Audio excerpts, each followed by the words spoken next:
the deceiver, the pale woman, matron of the Black Rose. She goes by many names, many of which are not even her own. She is everywhere. She is everyone. Her roots are buried deep into the very heart of the Noxian Empire, and her influence even spreads to other lands as well. Most know her simply as LeBlanc, though I personally call her a massive screw-up. Released November 2nd, 2010, LeBlanc has always been an enigmatic figure. I normally do pretty deep delves into the backstories of champions during these Let's Talk About videos, but being completely honest, that intro did a pretty good job summing up just about everything you need to know. LeBlanc runs the Black Rose, a mysterious organization that controls the politics of a hyper-militaristic empire from the shadows. Where she came from, what her true goals are, and even exactly how far beyond Noxus her influence spreads are all left up to speculation. There were even hints in the old lore that she'd managed to impersonate and replace Jarvan IV. When the Great Retcon hit, LeBlanc didn't ultimately change that much. The most we really learned about her in the new lore is that she apparently used to work for Mordekaiser and betrayed him to seize power in the lands that he conquered, while also casually stealing a bunch of his artifacts and demons in the process. She's got a bit of an alliance going with Vladimir and Elise, though it's an alliance that seems to be under the strain of breaking at any moment. There is, of course, also her ongoing rivalry with Swain, who seeks to usurp the Black Rose and restore Noxus to its pure ideal, a nation ruled by strength, not puppet masters lurking on the dark. LeBlanc is an interesting character because we're not really meant to know exactly what her deal is. She's an age-old sorceress with the ability to duplicate herself, disguise herself or her clones as pretty much anyone, and seemingly even possess other people. It's not even clear if the champion we see in-game is what she even really looks like, or if LeBlanc is actually her real name. She's a character so entrenched in shadow politics, so wrapped up in lies and deceptions, that one questions if even she knows what her real goals are anymore. The only thing you know for certain is that any action LeBlanc takes, any appearance she makes in the story, is likely to serve some greater purpose. She's playing 5D chess while simultaneously rigging the board, and the only person who seems to be even remotely on her level is an old tactician with a near-omniscient demon strapped to his arm. It's such a compelling setup to a villain. So why, pray tell, does the story seem to go out of its way to make LeBlanc appear so incompetent? Like, so many of LeBlanc's recent or semi-recent schemes seem to blow up in her face. Sometimes literally. LeBlanc tried to make a super Ferromancer and completely lost control of her. She tried to bind a powerful flame demon inside of a pyromancer child and lost control of it twice. LeBlanc tried to have Vladimir create a whole person out of hemomancy in the form of Briar, and the result was a bloodthirsty teenager so powerful that she had to be bound with an enchanted pillory and locked in prison. But as we all know, that didn't last forever either. Honestly, a lot of LeBlanc's schemes seem to revolve around trying to make people into weapons and not having a super solid system in place to keep those people in check. She gave Riven a legendary runic sword, only for both Riven and the blade to vanish during the invasion of Ionia. She tried to recruit Mel and Arcane and immediately got betrayed. LeBlanc has seemingly even lost several of her most valuable pawns in the Dukuto family. Like, LeBlanc has such a laundry list of failures that it sort of winds up making the Black Rose as a whole seem like kind of a joke. Sure, you can maybe infer that she still has a fairly firm grasp on the nation because we barely know anything about the majority of the schemes she has in motion, but that just runs into the classic issue of show don't tell.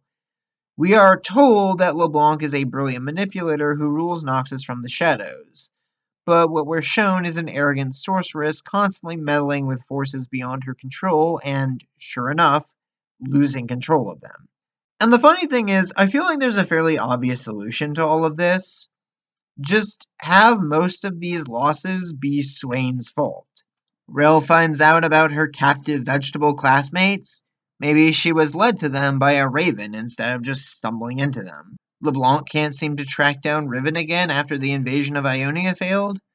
We know Ionia is where Swain and Raum first made their pact, so maybe one of his first moves was obscuring Riven and her sword from sight. Maybe he even played a part in setting Briar free, just so LeBlanc would have to busy herself with getting that mess under control.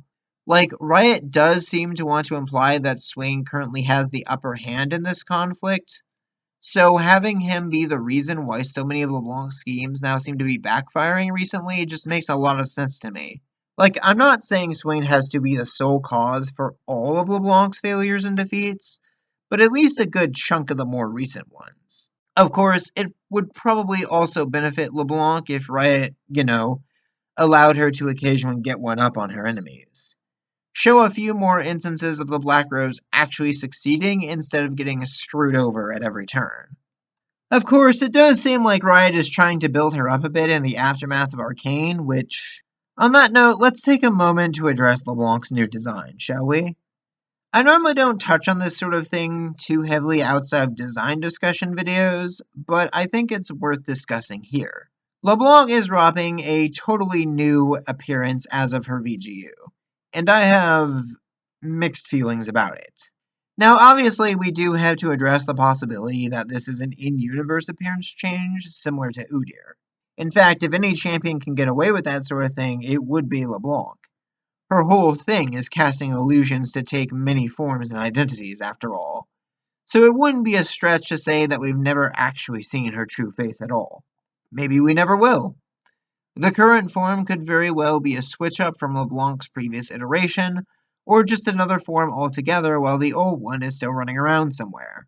As for whether or not it's a good design unto itself, well, I think that kind of depends on the context, really. There's no denying that this new form is not subtle, like, at all.